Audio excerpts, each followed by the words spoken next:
podemos entrar aí na sua casa? Se vocês permitem, agradecidíssimo e o desejo sincero de Deus e saúde e alegrias e vitórias em suas vidas neste 2024, que seja mais justo, amoroso e vitorioso para todos nós. Começamos neste momento pela TV Goiânia Band, Canal 11 TV aberta e em rede nacional pela Sky e em Goiânia, com a bombástica notícia da nova TV Goiânia em rede nacional, o 5º programa Pode Cá Liberados. O Pode Cá Liberados é um talk show diferente de tudo o que você já viu na televisão brasileira. Eu sou o Jorge Cajuru, com 50 anos de carreira nacional na televisão e no rádio, e ao lado de Flávia Fagundes, com o maior prazer, iniciamos este nosso primeiro bloco com um ser humano especial, uma mulher reconhecida em todo o mundo e no Brasil, uma voz forte de algo chamado constelação familiar. A Dagmar Ramos vai iniciar esse nosso papo falando principalmente de algo que eu não quero colocar como preconceito. Eu prefiro dizer o seguinte: Dagmar, por que ainda existe crítica a algo tão essencial, tão precioso como constelação familiar? Olá, senador Cajuru, é um prazer estar aqui no seu programa. E, na verdade, as constelações familiares, elas são um método, uma abordagem terapêutica que já começou há muito tempo no mundo, não é? Há cerca de 40 anos, nós podemos dizer, 30 anos, principalmente na Europa, na Alemanha, e é uma abordagem do ser humano dentro de uma visão sistêmica. É uma abordagem que hoje é utilizada em várias áreas, não é? Na medicina, na psicologia, nas organizações, na educação, na escola, não é? E é uma abordagem que no Brasil teve um crescimento extraordinário, principalmente no sistema jurídico, como uma ferramenta muito útil, não é? Na definição de processos, na mediação de conflitos, na saúde, no Sistema Único de Saúde, é um método hoje aprovado e vigente no Sistema Único de Saúde. Nós temos já mais de 25 mil sessões de constelação familiar nesses últimos anos na saúde, e é um método que cresceu muito. Como todo método que cresce muito, você observa que tem também problemas, não é? Assim como nós temos na medicina, no direito, não é? Nós temos em várias áreas. E nas constelações familiares, particularmente, a gente observa que o crescimento muito grande, a efetividade do método, gerou problemas de mercado, não é? E gerou também uma situação que hoje nós estamos mais atentos, que são aqueles profissionais que não têm uma formação adequada para conduzir um método tão profundo como é o método das constelações familiares. Então, nós estamos hoje, nós que somos consteladores familiares, não é, de renome, de muita experiência, eu mesmo trabalho com esse método há cerca de 20 anos no Brasil e em outros países. Então, nós estamos hoje preocupados realmente que o método se aprofunde e que nós possamos corrigir algum erro. Eu acredito que as críticas às constelações, elas vêm desse crescimento muito rápido, não é? E vêm de algumas más práticas. Mas, com certeza, essas más práticas, elas são muito insignificantes diante já de milhares de profissionais, médicos, psicólogos, ou mesmo advogados, educadores, não é? Profissionais da área da saúde como um todo, que vêm aplicando o método com muita competência. Eu penso assim, divido com vocês, que são nossas únicas vossas excelências, e cada um tem a sua opinião e nunca se influencie pela opinião de ninguém, especialmente na televisão, na comunicação, que uma boa maioria dessa crítica, ela é desqualificada. Isto, a meu ver. O que significa constelação familiar? Preste atenção, a Flávia vai colocar para Dagmar ver e se pronunciar, um depoimento lindo de um dos principais homens e assessores do gabinete do ministro das Relações Institucionais do Brasil, o paulista Alexandre Padilha. Para que vocês prestem atenção no que ele vai falar, porque é algo muito emocionante, porque toca dentro dele, é o Valtenir Pereira. Sou Valtenir Pereira, pai de Maria Lúcia. Maria Lúcia foi diagnosticada com atrofia muscular espinhal, a AME, uma doença desafiadora, uma doença que mata as crianças com 2 anos de vida. Desesperado, procurei a doutora Dagmar e foi através das constelações que eu consegui encontrar toda a força necessária para lutar contra essa doença devastadora. E hoje, Maria Lúcia tem 4 anos e 9 meses de vida e seguimos lutando fortemente para garantir a sua vida, garantir uma saúde forte através das constelações. Então eu queria perguntar à doutora Dagmar se outras crianças com patologias graves, como a de Maria Lúcia, se podem ser beneficiadas pelas constelações. Se pessoas com doenças graves, pessoas adultas, podem ser beneficiadas com as constelações. Um grande abraço. Vocês de todo o país, de todo o mundo, pelas redes sociais, na TV Goiânia, canal aberto, canal 11, TV Goiânia Band, na Sky, prestaram atenção antes da resposta, que é o mais importante, da consteladora Dagmar Ramos. Não é fácil falar, né? A criança, portanto, ela nasce e pode morrer com 2 anos de idade. E ele contou o caso dele. Dagmar, a resposta ao que você acabou de ver por fineza. Na verdade, nós temos sido procurados por muitos pacientes graves e que buscam, obviamente, uma explicação, que buscam um melhor prognóstico, que buscam compreender e, principalmente, que buscam uma forma de lidar com a situação. Essa criança veio mesmo até mim, alguns anos atrás, numa situação realmente desesperadora, uma doença... Ela estava com quantos anos? Quando ela veio, ela tinha meses. Meses? Meses. Ela tinha meses. E já com atrofia? Já com sinais dessa atrofia, que certamente iria se desenvolver de uma forma muito grave, e a família estava muito desesperada, não é? E o que nós fizemos foi uma abordagem terapêutica familiar, entendendo que nada é por acaso. Uma doença como essa, ela vem e ela afeta a família como um todo. E muitas vezes as constelações têm nos mostrado isso, que uma doença grave, ela tem um vínculo sistêmico, ela tem uma razão de ser. Muitas vezes se trata de uma lealdade invisível ou se trata de uma tentativa de cura do sistema maior.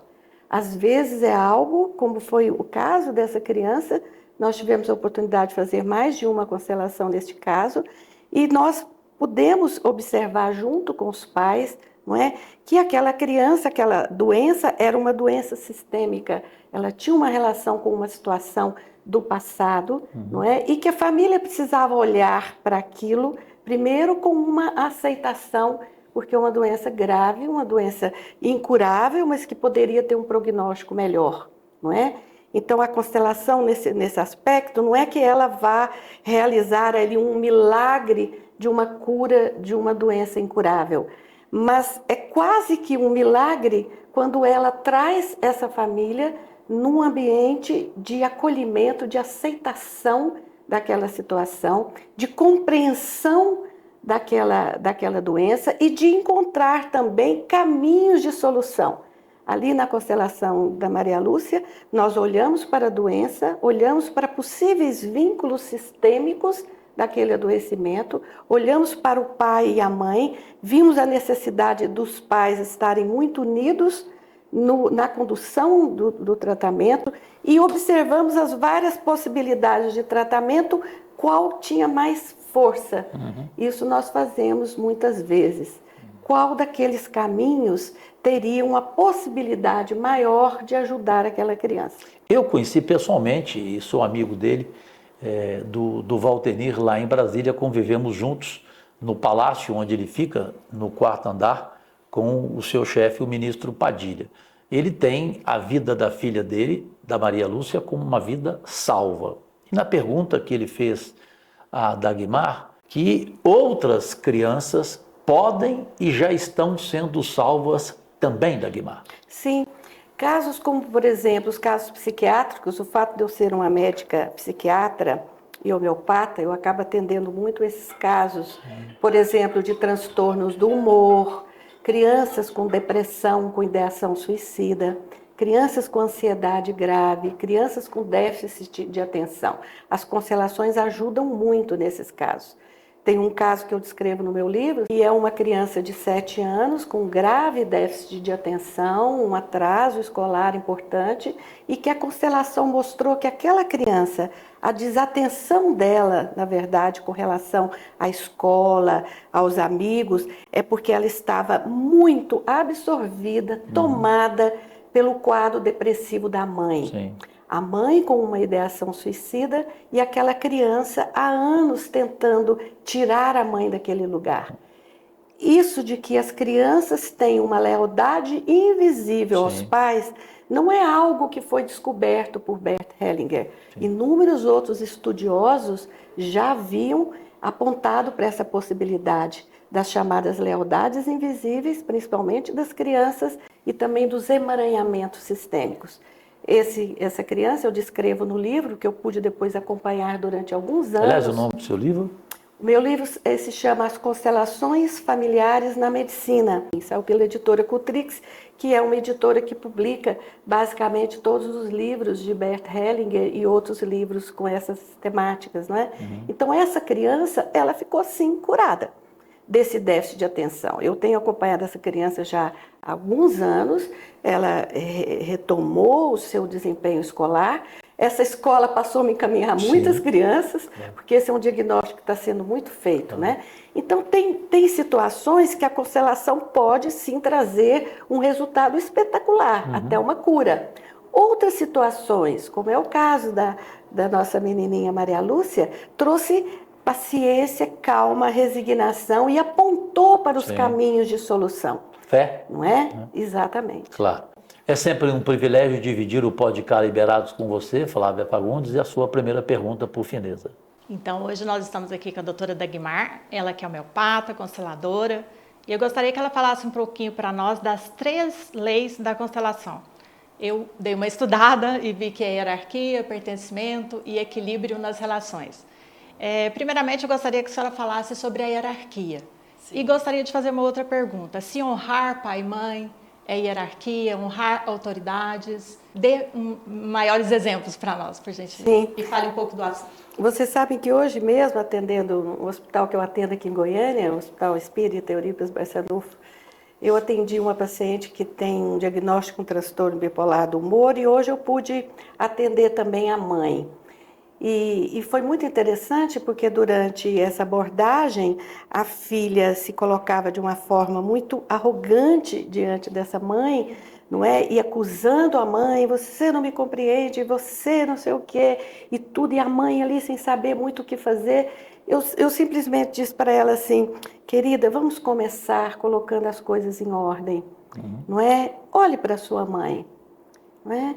Abaixe a cabeça para sua mãe. E diga para ela, minha querida mãe, eu a tomo como minha mãe e eu peço a sua bênção para que eu possa melhorar, ficar bem.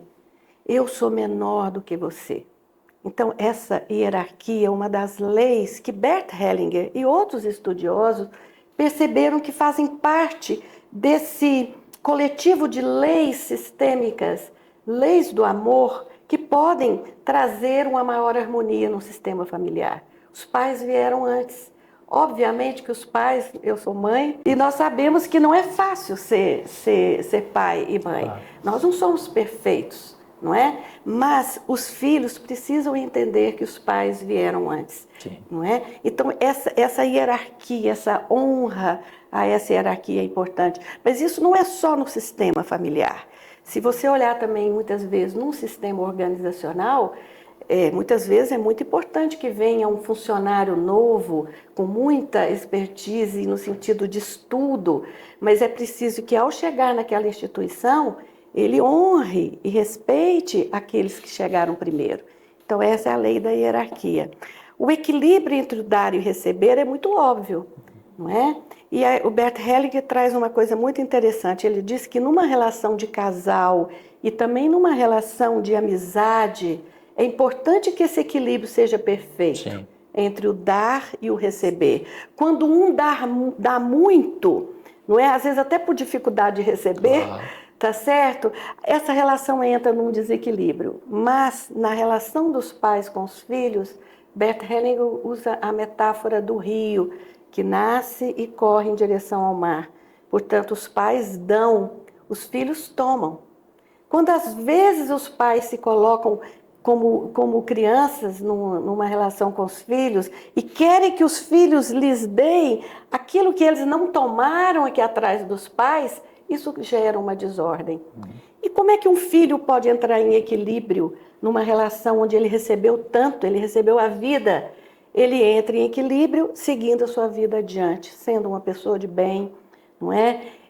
Seguindo os ensinamentos positivos que ele teve, seguindo a vida adiante. Assim ele entra em equilíbrio com os pais. Isso tem a ver com pertencimento também? O pertencimento é uma das leis mais interessantes que o Bert Hellinger nos traz. E a lei do pertencimento, ela diz assim, que todos têm direitos iguais a pertencer àquele sistema. Portanto, dentro daquele sistema, pertencem os filhos legítimos, mas também aqueles que foram adotados, mas também aqueles, entre aspas, bastardos, que não são reconhecidos, eles têm o direito de pertencer. E quando esse direito não é reconhecido, o sistema entra num desequilíbrio. Por isso que ela é inclusiva, ela inclui todos, não é? Ela não é uma prática que exclui. Pelo contrário. Pelo contrário, ela inclui como nenhuma outra abordagem terapêutica faz, pelo menos na minha vivência de 40 anos como médica. Eu nunca vi um método tão inclusivo, tão amoroso como é o das constelações familiares. Bem, nós queremos aos brasileiros e brasileiras, nossos únicos patrões, nos prepararmos para a segunda e penúltima parte deste podcast Liberados, pedir para que você espere só um pouco. Vamos conhecer melhor Bert Hellinger e, principalmente, um jornalista e publicitário do Brasil respeitadíssimo que aborda de uma forma dura e importante essa causa que o Brasil precisa abraçar sem nenhum preconceito e já. Voltamos também já e já.